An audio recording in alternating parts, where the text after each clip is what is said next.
Ulamaan dhaaltu ambiyaati, duuti isaanii du'a biyyaati. Abbaa ulamaa ilmiidhaati, mandiisaa ulamaa'ooti. Si dhabuun garaa danuu nyaatti, maal goonaa amrii rabbiiti. Wal arkaan firdowsu laalaa, sheekha keenya shadamtuulaa.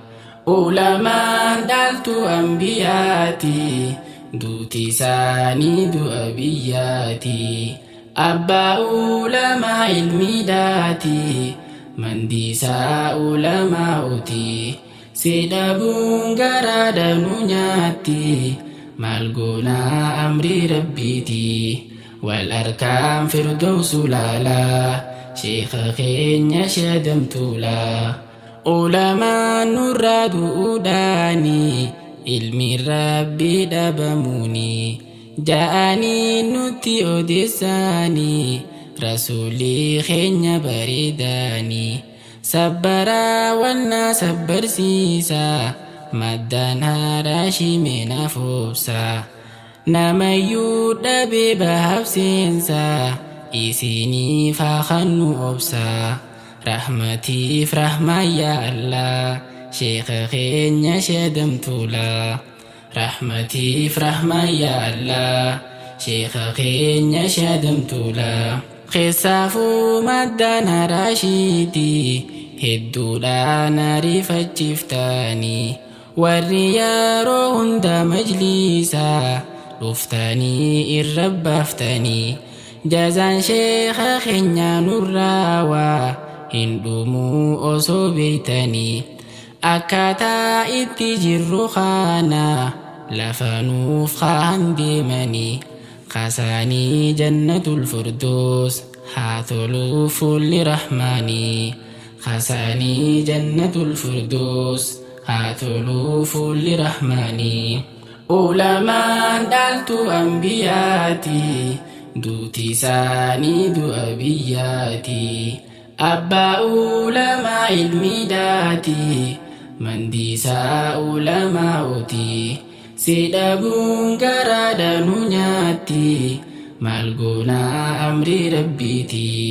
Wal arkaan firdowsu laalaa, sheekha keenya shadamtuulaa.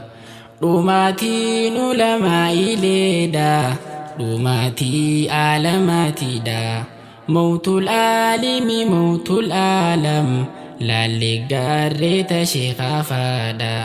Yaa barattoota sheekha keenya, jabaadhaa maddana raashida. Amaanaa sheekha damtuulaadha, barnoota galmaan gayaadha. Waan isaan umrii isaanii guutuu, irra fiixanii jabaadha. Waan isaan umrii isaanii guutuu, irra fiixanii jabaadha. Rasuulii alamaa duudhaan, biyyi hundi ni girgirooyte. Sahaabaa rasuula rabbiiti, dachiin itti ni dukkanooyte. Ni duutaa duraan dabarseefi, akkasiin awwaallatanii.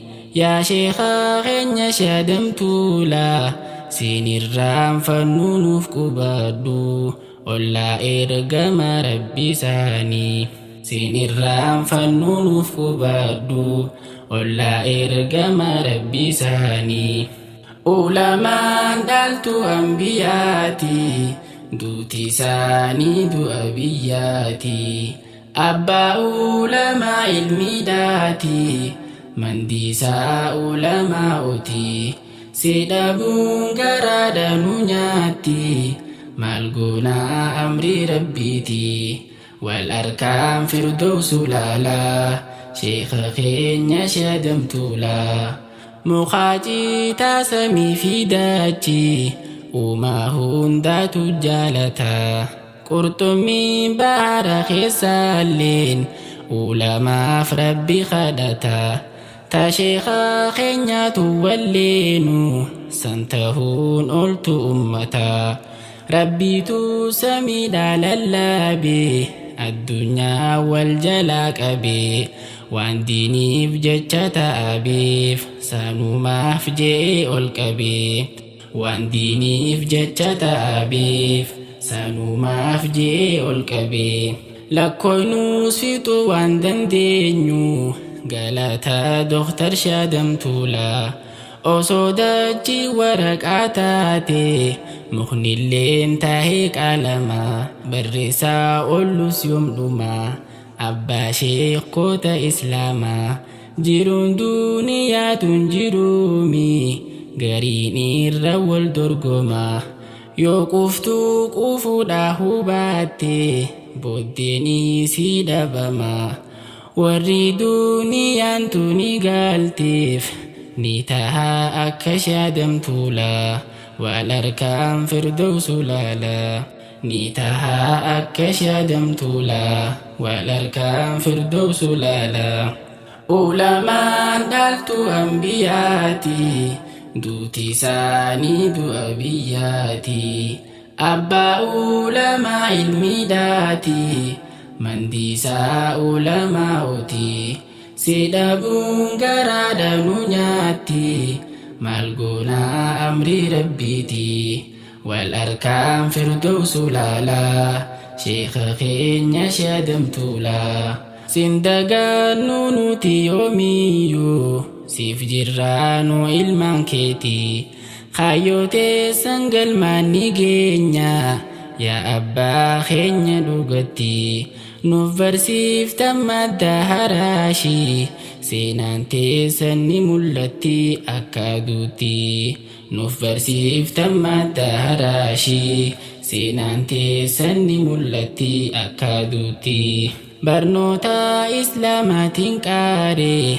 hawaasa muslimaa wallaalaaf shirkii dhabamsiise bareechee biyya teenya diiniin jazaansaa yoom nurraa dhumaa arraas rabbiin nuttiin dhaamsiine ifaansaa ni ifaat jira khaliifaa sheekhaa rabbiin dhaabe Sheekh Daawit barsiisaa jira amaanaa sheekha keenya guddaa galmaani geenya abshiraa amaanaa sheekha keenya guddaa galmaani geenya abshiraa ulamaan dhaaltu ambiyaati duuti isaanii du'a biyyaati abbaa ulamaa ilmiidhaati mandiisaa ulamaa'ooti sidhabuun garaadha nu nyaatti maal goonaa amrii rabbiiti